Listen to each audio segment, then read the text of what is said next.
Engine for the Life。 車で行こうです。今回は比べて納得、カーライフを広げるスライドドアと題してスペシャルトークでお送りしていきます。安全に開閉できる、乗降しやすいなどの理由もあって、特に小さなお子さんがいるファミリーに人気が高いスライドドア車。今回はそのスライドドアを搭載した車の魅力を比べて納得したいと思います。最近ではさまざまな車種にスライドドアが搭載されているため、どのようなタイプを選ぶのかで迷っている方も多いのではないでしょうか。今回はこれまで番組で取り上げたモデルの中からスライドドアタイプの人気車種にスポットを当ててご紹介したいと思います。ということで今回はこの3台をご紹介します。まずはホンダフリード。子育て世代にちょうどいいコンパクトミニバンとして進化してきたモデルで、今回の新型では全長が45ミリ伸びましたが、エアーでは5ナンバーサイズを維持するなど取り回しのしやすいサイズにこだわっています。パワートレーンは 1.5 リッターの直列4気筒ガソリンエンジンと EHEV と呼ばれる高速域以外は基本的にモーターで走行するハイブリッドの2種類、それぞれに FF と4輪駆動があります。続いてはスズキスペーシア。広い室内空間と多彩なユーティリティを特徴とするスーパーハイト軽ワゴンで、心地よさとワクワク感を表現した標準モデルと上質感を高めたカスタムの2種類が用意されています。パワートレーンはマイルドハイブリッド付きの自然吸気とカスタムのみにはなりますがターボも設定されています。トランスミッションはどちらも CVT のみで、駆動方式は FF と4輪駆動から選ぶことができます。最後はルノーカングーです。ルドスパス、遊びの空間というこれまでのコンセプトをより進化させ、新型では全長を210ミリ、全幅を30ミリ拡大、荷室容量が775リッターに増えるなど、さらに広い室内空間を実現しました。パワートレーンは 1.3 リッターの直列4気筒ガソリンターボと 1.5 リッターの直列4気筒ディーゼルターボの2種類、トランスミッションはどちらも7速 DCT です。また駆動方式は FF のみとなっています。5ナンバーの国産乗用車、軽自動車、輸入車と大きさやデザインも違いながらスライドドアを搭載したモデルで、それぞれユーザーごとの違う価値観に訴求しているように思いますよね。そうなんですよね。今回比較する3台だけでもすごくキャラクターが違うということで、同じスライドドアを搭載しててもいろんな車があるということなんですよね。はい、さあまずはホンダフリードから見ていきましょう。シンプルで上質なイメージの EHEV エアー EX6 人乗りモデルを高速道路とワインディングで試しました。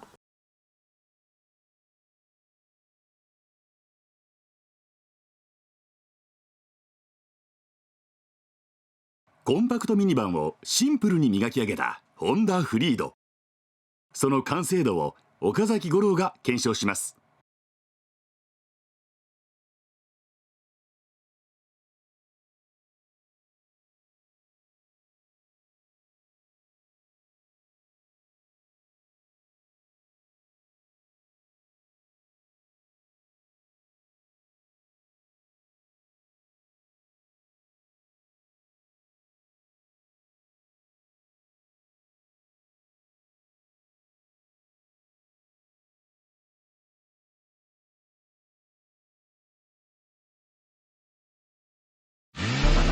Engine for the Life。はい、今日は新型フリードに乗っています。この新型のフリードなんですが、ミニステップワゴンのような感じになってきたなというのが僕が見た第一印象でした。先代はなんかこう走りをイメージさせるようなそんな雰囲気が少し漂っていたんですが、この新型フリードは中が広そうだなとか、きっと乗り込んで走り出したら快適なんだろうなとか、そういう方向性の車にシフトしてきました。インテリアなんですが広々としてますね。まずフロントのウィンドウがとても大きい。でこのベルトライン、ショルダーラインですね、もう低めにあるのでパノラミックな視界を楽しめます。そこにこの直線基調のダッシュボードを組み合わせることによって、まさにこう広々とした空間、もちろん後ろの席なんかも含めて、室内の空間自体も広いですよね。今高速道路ゆったりと流しているんですが、もうまさに外観を見て予想した通りの乗り味です。静かで快適で、もう運転していても本当にリラックスして乗っていられる、もう本当に角のないトゲのない車に仕上がっているのがとてもいいなと感じます。ちょっとアクセルを深めに踏み込んでみましょう。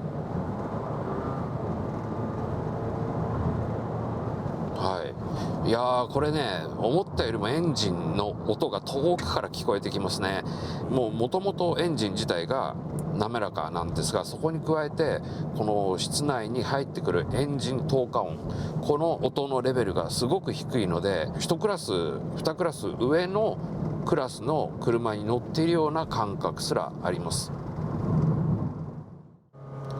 はい、ワインディングに入ってきました。もう本当にこういうところ持ってきてもこの新型フリードもう頑張って飛ばそうという気にはならない車です。むしろこの綺麗なね、外の景色を見ながらゆったりと走るのがお似合いの車なんですが、そうは言ってもこのハンドリングなかなかねよくできています。こういうコーナーなんかでもミニバンにありがちなその重心の高さですよね、ルーフの方からぐらーっと倒れていくような感覚は全くなくて、すごく地に足のついた感覚で回っていきます。下りに入ってきました。ステアリングの特性なんかももうキビキビ感を狙った特性ではなくて、もうとにかく素直な方向性です。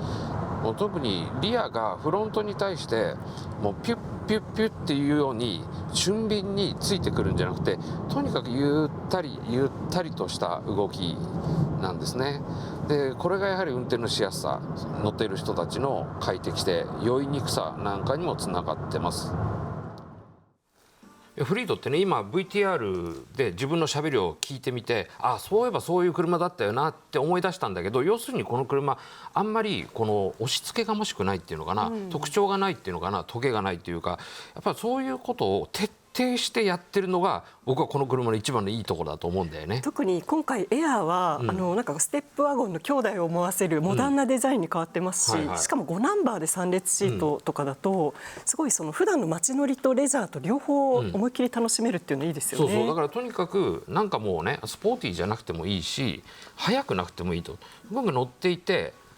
安心して運転できるとか、運転しやすいとか、快適とか静かとか、そういう乗る人の家族のことを第一に考えて、それ以外はほとんど考えてないっていうね。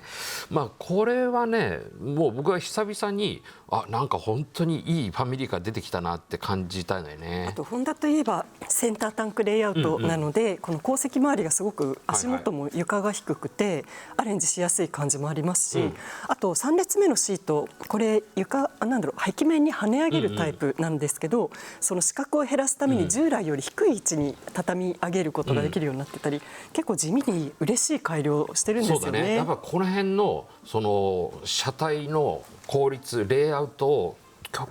究極に詰めていく、これはまさにホンダ流の車作りですよね。そうですね。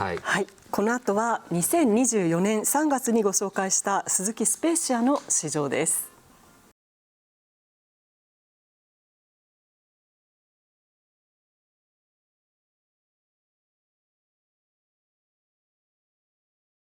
スズキのスーパーハイト軽ワゴンスペーシア。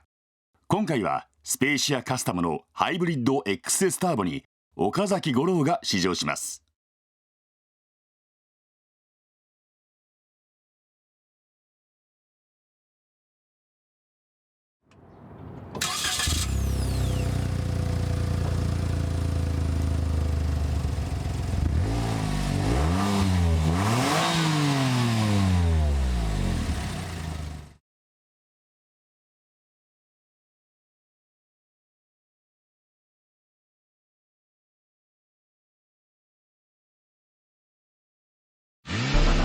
Engine for the life.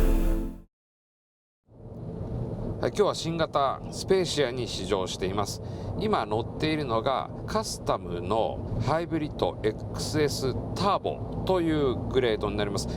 このカスタムですね、結構精悍な面構えしてますよね。フロントグリルなんかは先代と比べるとメッキの面積が少し控えめになって、僕はこれはねいい方向性だと思っています。でインテリアに目を転じるとカスタム系はブラックで統一されてかなり精悍なイメージですよね。しかし細かく見ていくと本当によくできてるんですよ。例えば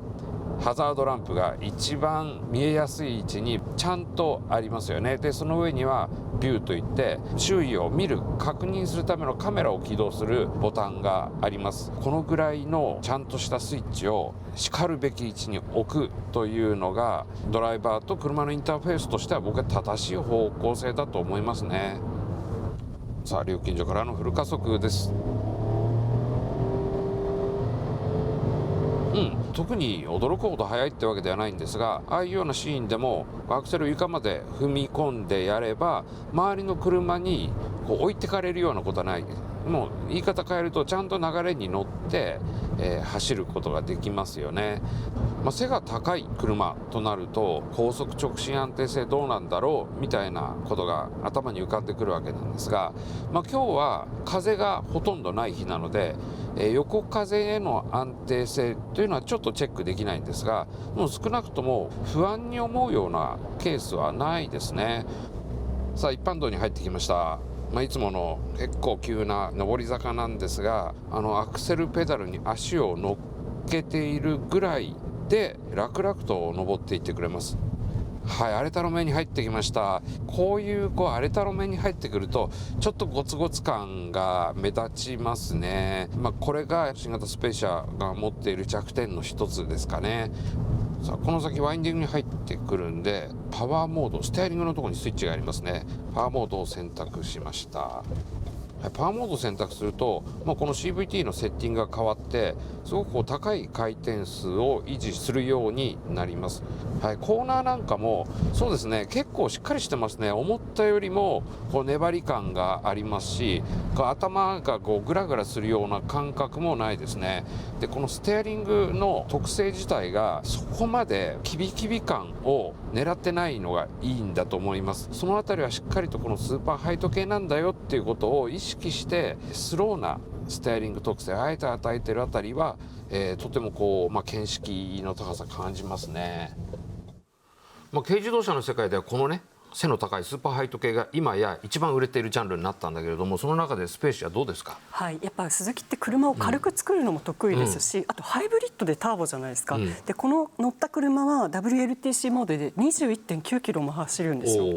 すごい数字ですよね。そうだね。でしかもやっぱり軽自動車って限られたサイズ、ボディが小さいから、で小さければ小さいほどじゃあ室内を広くするにはどうするんだっていうと、上の方のね空間をうまく使うっていうところでいくと、やはりこの背の高いスーパーハイト系っていうジャンル、そしてスライドドアを組み合わせるっていうことが軽自動車みたいな小さい車にすごく相性がいいんだろうね。あとはユーティリティ面で見ると、新しいライフスタイルに合った使われ方を意識した機能性っていうのがあって、助手席にフラットなテーブルが用意されたり、あとマルチユースフラップ、これすごいいいですよね。でこれちょっと座席に荷物を置いてブレーキかけても転がり落ちないとかね言ってたよね。あとはオットマンみたいにゆったり、くつろげるような感じで、あれ例えば塾にお子さんを迎えに行って待ち時間に逆にご両親が後ろの席に移ってくつろぐことも想定してたりとか、ああなるほどなって思う内容でしたね。だから長距離ロングツーリングだったらちょっときつい部分もあるんだけど、もう本当に短距離で街中中心に送り迎えなんていうんだったら、これ最高の日常の足になるんよね。はい、この後は輸入車のスライドドア搭載車ルノーカングーを見ていきます。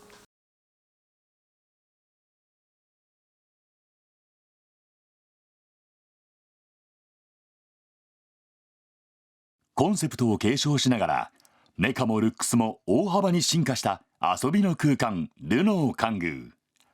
今回はクレアティフのガソリンエンジン搭載車に試乗します。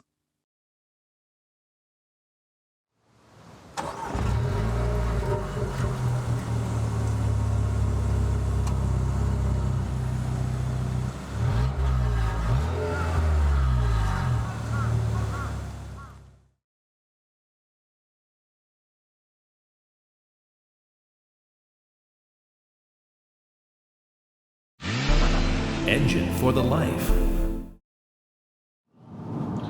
今日は新型ルノーカングーに試乗しています。番組でも紹介したんですが、ルノーカングージャンボリーでお披露目されたまさにもう出来たてのほやほやのカングーを今回ようやくこうして道に連れ出すことができました。やはりルノーの本社としては新型カングーをより乗用車的な使われ方、そっちの方向に訴求していきたいということで、乗用車っぽさを今回加えてきたというのが大きなポイントになります。デザインなんかでいくと A ピラーよりこうグッと傾きが増してきました。あと横から見た時のグラスエリアを薄くすることによって重心高の高さ感を随分減らして、これも乗用車っぽさを表現するためと、この乗用車テイストが果たしてどういうふうに従来のカングーオーナーに受け入れられるのかっていうところ、かなり気にしていたんですが、カングージャンボリーで新型見たオーナーさんたちに聞くと結構ね反応ポジティブな人が多かったですね。このインテリア、これはねちょっとびっくりですね。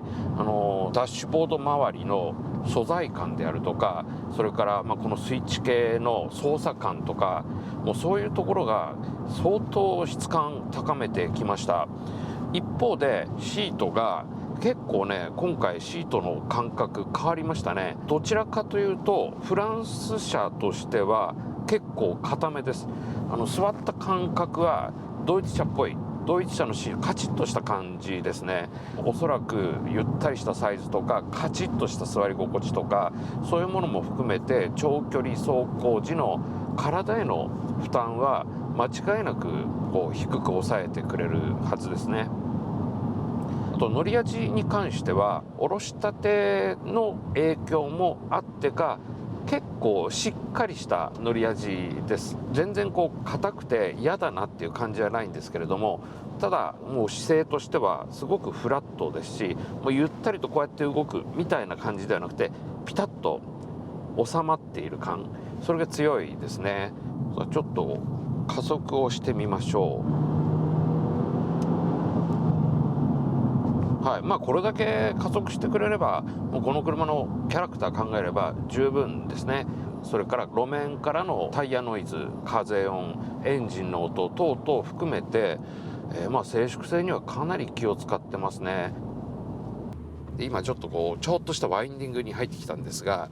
もうびっくりしています。というのもこういうコーナーでぐーっと負荷をかけていってもシャシ顎を出さないですね。で基本的にがっちりと左右のタイヤが踏ん張って、あんまりロールなんかもグラッと来ないですし、踏ん張り感っていうのが強いですね。先代から乗り換えるといろんなところで進化っていうのを感じると思うんですけれども、そのうちの一つとしてワインディングロードでの安心感はこれ間違いなくありますね。この試乗 VTR は2023年4月のものでしたが、五郎さんいかがでした？いやもうね、改めてこれ見てみて、このカングーっていう車が結構コンセプトが変わった部分と変わってない部分があるんだろうなと感じたんですよ。で変わってない部分はやっぱり見てカングーだ、でいっぱい詰めて、でもちろんスライドドアもあって日常的に使い勝手がいい。でも変わった部分はやっぱりクオリティが上がったでしょ、それから走りがすごく乗用車的になったっていう意味では、これ誤解を恐れずに言えばちょっとオデッセイ風になったっていうのかな、乗用車風になった、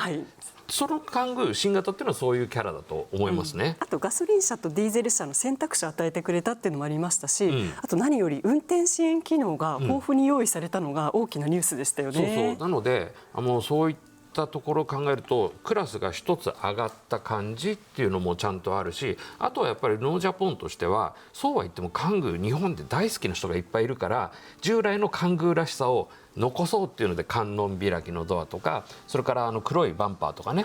鉄鎮ホイールとか、そういうものを残してくれたっていうのはとても嬉しいことですよね。いや本当そうですよね。今回はですね、比べて納得カーライフ広がるスライドドアと題して国産5ナンバーカー、軽自動車、輸入車と3つのモデルをご紹介していきましたが、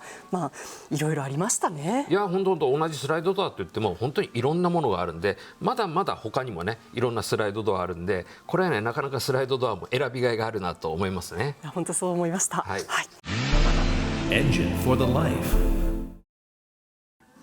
今回は比べて納得カーライフ広がるスライドドアと題してお送りしましたが、これ以外にもいろんなモデルがありますよね。そうなんですよ。特にね欧米とかではスライドドアっていうのは商用車っていう感じでずっとね作られてきたんだけれども、日本はそれを乗用車に変えたじゃない、ミニバンっていう形にして、はい、でまあねそこからどんどん時代が進んでいって、今やアルファード、これは社長さんが乗る車で、レクサスの LM なんて2000万円のスライドドア車も出てきてるわけじゃない。そういう意味では日本は本当にいろんなスライドドア車があって、これってどうなんだろうね、今後世界に日本のスライドドア車がどんどん出てって人気を博すようなことっていうのはあるのかな。いやもうすでにムーブメントを起こし始めてますし、最近だと、アルファードなんかも海外に輸出されてるじゃないですか。そうだね。だからそういった意味では本当にただこの空間が、実用的に使えるだけでなく、ゆったりくつろげるものであったり、みんなと空間を共有できたり、あとはですねやっぱり小さな子供なら立って着替えができるとか、何よりドアを開けるときにドアパンチを隣の車にぶつけずに済むとか、あと雨の日なんて傘差しながら外に出れるとか、いろんなメリットありますからね。そういえば僕が初めてスライドドアの車買ったのは初代ステップワゴンだったんだけど、97年、これね2人目の子供が生まれた時だったんだよね。チャイルドシート2つだとさすがに3列いいですよね。なのでやっぱり最初は子育てっていう観点から入っていくんだけど、そこからどんどん車の方も変わってきて、いろんな小さいものやらもうVIPが乗るようなものまで出てきた、百花繚乱だよね。いや選ぶの楽しみですね。はい、ということでまた来週お楽しみに。